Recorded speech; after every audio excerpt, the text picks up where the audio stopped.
Before we get started, let me just say that 86% of you are not subscribed to the channel, so if you aren't, why not consider doing that?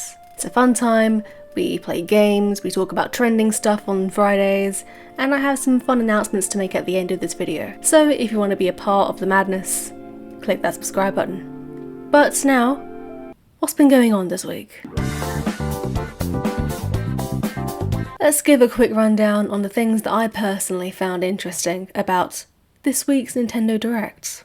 So Fall Guys is coming to Switch. I don't know if this is going to revive the game or not, because quite frankly, this is the first time in 2021 that I've actually heard of Fall Guys. Miitopia is coming. This is probably the closest we're gonna get to Tamagotchi Life 2. Mario Golf Super Rush has been announced.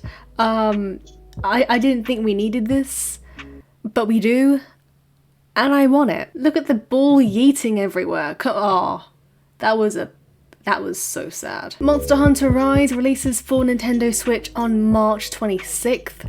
I haven't played any Monster Hunter games, but I kinda do want to play this. I kinda want to see what Monster Hunter is all about. So if there's anybody who likes Monster Hunter who's watching this right now, let me know if you think if Monster Hunter Rise is a good place to start off. Legend of Zelda Skyward Sword is coming to Switch. Now, we thought we were gonna get Breath of the Wild 2 news, but alas we didn't. But you know what? We will happily take this, and mainly because of the facts that not only is it a new Zelda game for the Switch, but they've also released some absolutely dynamic Joy-Cons. Those Joy-Cons, the colours, those colours are the death of me. I'm not even that big into Zelda, but oh my god, it's so pretty. And finally, Splatoon 3 was announced right at the end of the Direct. Now personally, I'm not too big on Splatoon. I've never owned any Splatoon games. I have played Splatoon 2 before, but I'm not exactly huge in that scene. But seeing this, I could tell this was a hype moment, so congratulations to all you Splatoon fans out there. And now let's deep dive into the Animal Crossing portion, because to be honest, that's what a lot of you are here for. So we're gonna watch this together, right? So we're starting off, let's pause here. We got Luigi. Luigi in Animal Crossing form. Look at his hat, his big nose, his moustache. That is Luigi, my guy. Okay, let's see, we got these outfits here, right? So we have the Mario outfit, the Luigi outfits, the Wario outfits, and the Princess Peach outfits. As we can see here, we have blocks, we have the mushroom, you know, standard Mario. Were you even surprised this was gonna happen? Look, they collected the coins. That is so cool. They actually collected the coins. They probably don't do anything, it's probably just a nice gimmick sort of thing, but it's a nice touch. And as we can see, look, he's somehow pressing that. We've got the star there. You know, we had what was it, the play coins in New Leaf, and that allowed you to get like so many different types of video game furniture, like not just Mario. Those two both, they're interactive. It's so cool. And if we go back a sec to the coins real quick, they respawn. There we go, they've respawned. It's really cool. And look, you can even put them on top of furniture. It's on top of the blocks. We've got the flower on top of the block there. We got another mushroom and the warp pipes. The warp pipes are saving all of our lives. Personally, my house is where the secret beach is, so it's fair to say I'm having a warp pipe right by my house. Now, I don't know if that was editing by Nintendo, but there is no load screen.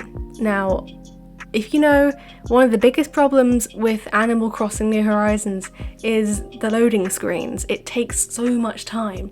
If that is the loading screen, that is amazing. And it shows that Animal Crossing doesn't have to have loading screens that take 10 years. February 25th. That is hype. And now this is interesting. Look how many there are. There's so many different, there's so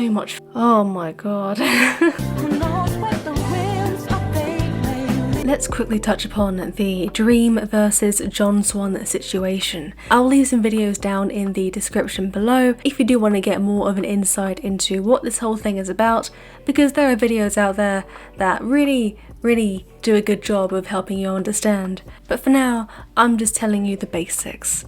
So, you all know Dream. Dream is massive. If you don't know him, you've not been on the internet for the past year or so. He is a huge Minecraft YouTuber, 18 million subscribers. John Swan is a commentary YouTuber. He's pretty known in the commentary scene on YouTube. I've watched some of his videos. They're very well put together. They're very good. So Dream and John Swan are kind of in a bit of beef right now. On Twitter, John Swan put out a tweet, and in the tweet is a screenshot of a comment that Dream wrote on Reddit. In this screenshot, Dream basically says that John Swan had impersonated Dream and started saying questionable things. To put it bluntly, I'll leave the screenshot up if you want to read it. You know, just pause the video, you can read it. And ever since John Swan put out this tweet, it's pretty much been a back and forth between John Swan and Dream.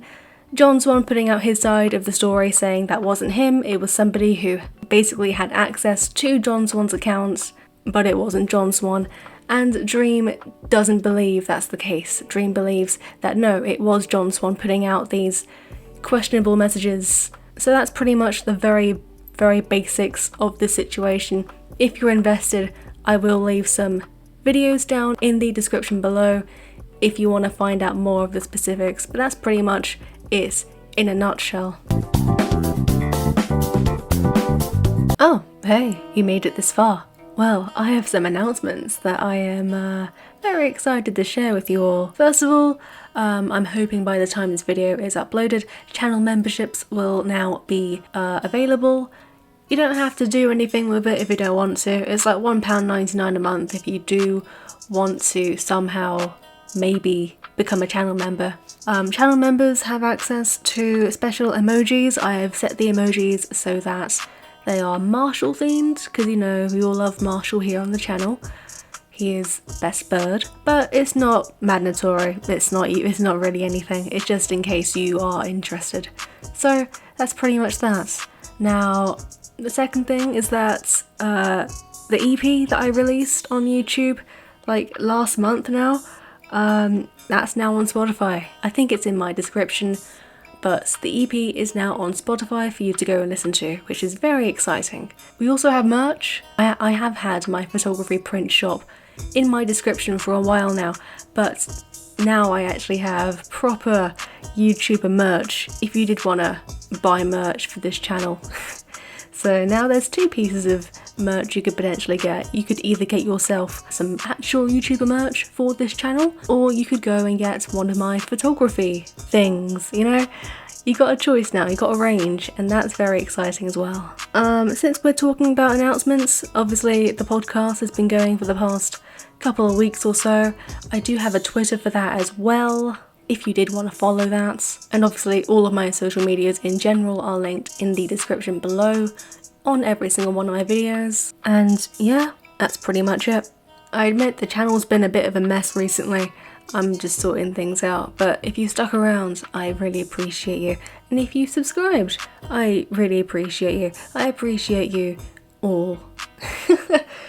And I will see you next time on Sunday for Knuckles on Artists Part 3.